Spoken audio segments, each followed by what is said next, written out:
25 വർഷം മുമ്പ് കലോത്സവ വേദികളിൽ അവതരിപ്പിച്ച നാടകം വീണ്ടും അരങ്ങിലെത്തുന്നു. കോഴിക്കോട് ഫാറൂഖ് കോളേജിലെ പൂർവ്വ വിദ്യാർത്ഥികളാണ് സതീഷ് രചനയും സംവിധാനവും നിർവഹിച്ച ഒച്ചുകൾ മെല്ലെ ഇഴയുന്നത് എന്തുകൊണ്ട് എന്ന നാടകം ഇന്ന് വീണ്ടും അരങ്ങിലെത്തിക്കുന്നത്. അപ്പോൾ ഈ വാർത്തയോടുകൂടി ഇന്നത്തെ ഗുഡ് മോർണിംഗ് കേരളം ഇവിടെ അവസാനിക്കുകയാണ്. നമുക്ക് കൂടുതൽ വാർത്തകളും കാഴ്ചകളും വിശേഷങ്ങളും ഒക്കെയായി വരും ദിവസങ്ങളിൽ വീണ്ടും കണ്ടുമുട്ടാം. എല്ലാവർക്കും നമസ്കാരം. ദുബായിൽ ജോലി ചെയ്യുന്ന യാസിർ ഹമീദ് കരിപ്പൂരിൽ വിമാനമിറങ്ങി നേരെ എത്തിയത് കണ്ണാടിക്കൽ നേതാജി വായനശാലയിലേക്ക്. അവിടെ അവനെ കാത്ത് പഴയ സുഹൃത്തുക്കൾ ഉണ്ടായിരുന്നു. എല്ലാവരും പല നാടുകളിൽ നിന്ന് അവധിയെടുത്തും തിരക്കുകൾ മാറ്റിവെച്ചും എത്തിയവർ.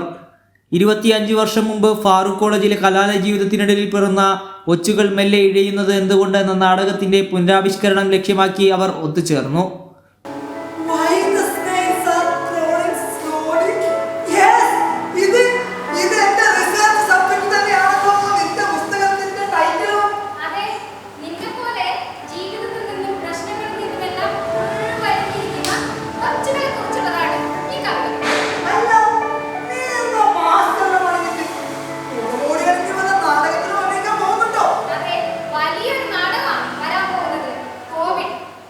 ആയിരത്തി 1998 കാലിക്കറ്റ് സർവകലാശാല ബി സോൺ കലോത്സവത്തിൽ പ്ലേഗ് പശ്ചാത്തലമാക്കി അരങ്ങിലെത്തിയ നാടകം ഇന്ന് കോവിഡിന്റെ പശ്ചാത്തലത്തിലാണ് വീണ്ടും അരങ്ങിലെത്തുന്നത്. കാലിക പ്രസക്തിയുള്ള നാടകമാണ് ഒച്ചുകൾ മെല്ലെ എഴിയുന്നത് എന്തുകൊണ്ടെന്ന നാടകമെന്ന് യാസിർ ഹമീദ് പറയുന്നു. വളരെ മനോഹരമായ ഒരു കഥയാണ് ഇത്. 25 വർഷം പൂർത്തിയാകുമ്പോൾ ഈ വിദ്യാർത്ഥികൾ അന്ന് ചെയ്ത ക്യാരക്ടറിൻ്റെ അതേ പ്രായത്തിലേക്ക് ഇന്ന് ഞങ്ങൾ എത്തി നിൽക്കുകയാണ്. ഈ പ്രായത്തിലുള്ള ആളായിട്ടാണ് ഞങ്ങൾ കോളേജിൽ അഭിനയിച്ചത്. അതുകൂടെ അതിൻ്റെ ഒരു പ്രത്യേകതയുണ്ട്. അവരൊക്കെ ഇന്ന് പല മേഖലകളിലാണ്, പല രാജ്യങ്ങളിലാണ്. അമേരിക്കയിലും അതുപോലെ തന്നെ ദുബായിലും അബുദാബിയിലൊക്കെ ഉള്ള ആളുകളിൽ പങ്കെടുക്കുന്നുണ്ട്. ഇവരൊക്കെ വന്നുകൊണ്ട് ആ നാടകത്തിൻ്റെ ത്രില്ല്, ഞങ്ങളിപ്പോൾ നാടക ക്യാമ്പിലാണുള്ളത്, ഭയങ്കര ത്രില്ലാണ്.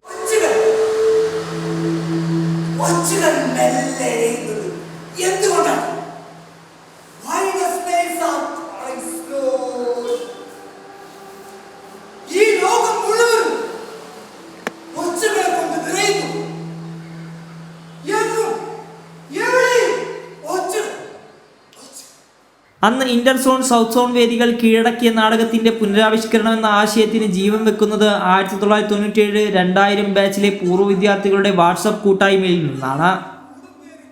അങ്ങനെ കുറെ ആലോചനകൾക്കും റിഹേഴ്സലുകൾക്കും ശേഷം നാടകം അരങ്ങിലെത്തിയതിന്റെ 25ാം വാർഷികമായ ഇന്ന് ഫാറൂഖ് കോളേജ് ഓഡിറ്റോറിയത്തിൽ വെച്ച് നാടകം വീണ്ടും അരങ്ങിലെത്തും.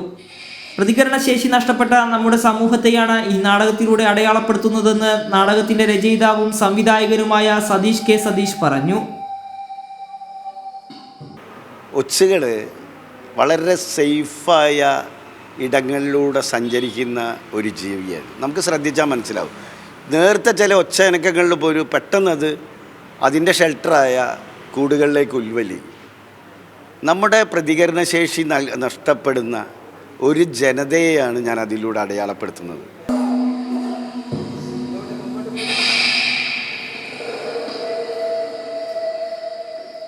കോവിഡ് ബാധിച്ചു മരിച്ച നാടകത്തിലെ പ്രധാന വേഷമിട്ട ഫാറൂഖ് കോളേജിലെ പൂർവ്വ വിദ്യാർത്ഥിയായിരുന്ന പി രാജേഷിനുള്ള സമർപ്പണം കൂടിയായിട്ടാണ് ഒച്ചുകൾ മെല്ലെ ഇഴയുന്നത് എന്തുകൊണ്ടെന്ന നാടകം വീണ്ടും സഹപാഠികൾ ചേർന്ന് അരങ്ങിലെത്തിക്കുന്നത്.